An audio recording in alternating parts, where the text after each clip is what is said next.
Hello hello, bienvenue dans Shineline, le podcast pour faire briller ta com et ton business. Aujourd'hui, petite parenthèse avant de commencer cet épisode, je tenais vraiment à vous remercier pour vos écoutes, pour votre soutien, pour vos commentaires que je prends plaisir à lire à chaque fois. Ça fait 1 an que j'ai lancé ce podcast. C'était un projet qui me tenait vraiment à cœur et 1 an après, on est encore là et pour un bon moment, je pense, parce que j'adore l'exercice du podcast. Je kiffe vraiment tourner ces épisodes. Et donc voilà, merci beaucoup. Et n'hésitez pas vraiment à partager le podcast un maximum pour continuer de grandir. Et voilà, merci beaucoup.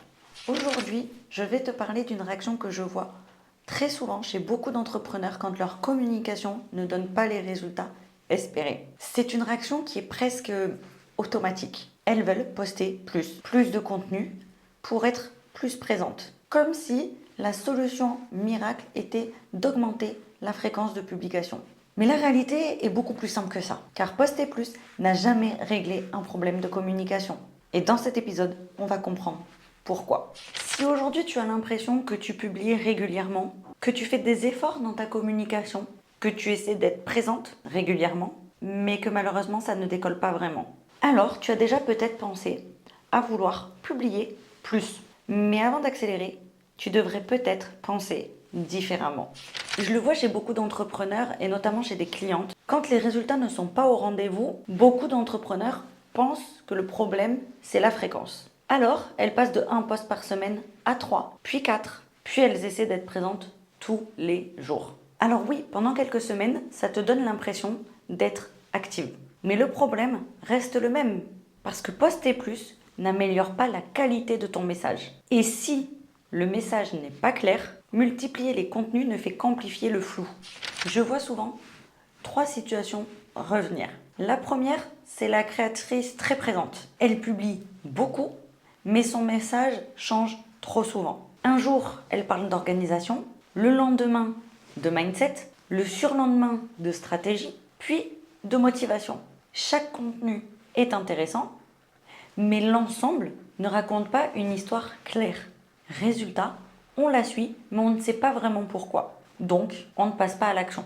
Puis, la seconde, c'est celle qui veut être partout. Parce qu'elle pense que la solution, c'est d'augmenter sa visibilité. Alors, elle publie plus, elle teste plusieurs formats en même temps, donc elle ne sait pas vraiment ce qui change au final, et elle multiplie les plateformes au risque de s'épuiser pour rien. Parce que oui, très vite, sa communication devient fatigante. Parce qu'elle crée beaucoup, elle fait énormément de volume, mais sans vraiment construire quelque chose de cohérent. Et enfin, la troisième, c'est celle qui pense que c'est l'algorithme le problème. Celle-là, c'est ma préférée. Parce qu'au lieu d'essayer de se remettre en question, de travailler et d'essayer de trouver des solutions, elle préfère tout remettre sur le dos de l'algorithme. Donc elle se dit, si je poste plus, l'algorithme va finir par me montrer, sinon, c'est qu'il me déteste. Ouais, tu l'as vu venir toi aussi. Donc, elle accélère la fréquence de publication, mais encore une fois, la fréquence ne remplace pas la clarté ni la stratégie. En réalité, le problème, c'est rarement le volume de contenu. Le problème, c'est presque toujours le manque de clarté. La clarté sur le message, la cible précise, la transformation que tu proposes, la direction globale. Quand ces éléments sont flous, même un contenu régulier ne crée pas d'impact auprès des bonnes personnes. Une communication qui fonctionne vraiment, c'est un écosystème. Un écosystème entre la clarté de ton message, la méthode, la structure et le rôle de chacun de tes contenus. Et c'est quelque chose que je répète très souvent à mes clientes. Une communication efficace, ce n'est pas une accumulation de contenu, c'est un système. Chaque contenu a un rôle. Certains servent à connecter avec ton audience, d'autres à montrer ton expertise ou encore à amener ton client cible à une décision. Quand ces rôles sont clairs, la communication devient cohérente. Et quand elle est cohérente, elle est mémorable. Je te donne un exemple concret.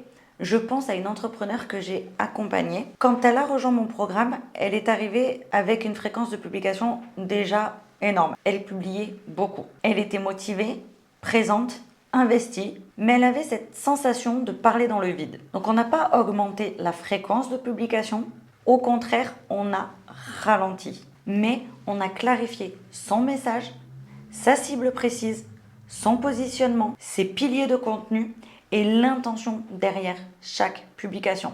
Et très vite, la perception a changé parce que tous les contenus étaient reliés entre eux. Imagine un robinet, ok? Si tu ouvres plus le robinet, d'accord? Mais que l'eau part dans tous les sens, tu n'auras jamais un vrai débit utile. Mais si l'eau est canalisée, même un plus petit flux devient puissant.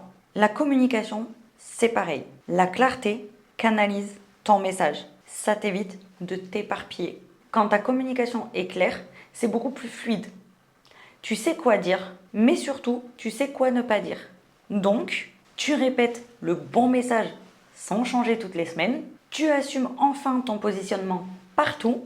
Tu construis une cohérence. Et c'est cette cohérence qui crée la mémorisation. Donc aujourd'hui, si tu as l'impression que ta communication n'avance pas, pose-toi cette question. Est-ce que mon message est suffisamment clair pour être compris et retenu? Parce qu'une communication claire peut fonctionner même avec très peu de contenu. Alors qu'une communication floue restera inefficace même avec énormément de contenu. Donc pour conclure cet épisode, je veux que tu retiennes que poster plus peut te donner l'impression d'agir, mais agir plus n'est pas toujours mieux. Ce qui change vraiment une communication, ce n'est pas la quantité, c'est la clarté. Quand ton message est clair, quand ton positionnement est assumé et quand tes contenus ont un rôle précis, ta communication devient un levier puissant pour ton business et non une charge mentale en plus. Allez, c'est tout pour moi aujourd'hui. J'espère que cet épisode t'aura permis de prendre du recul sur la manière dont tu crées du contenu et de comprendre que la solution, ce n'est pas toujours d'en faire plus, mais c'est de faire mieux. Partage cet épisode à tes copines entrepreneurs qui pensent encore que poster plus peut régler leurs problèmes de communication. Et nous, on se retrouve la semaine prochaine pour un nouvel épisode de Shineline. Mais en attendant, tu peux me retrouver sur mes différents réseaux sociaux. Les liens sont dans la description, comme toujours. Ciao!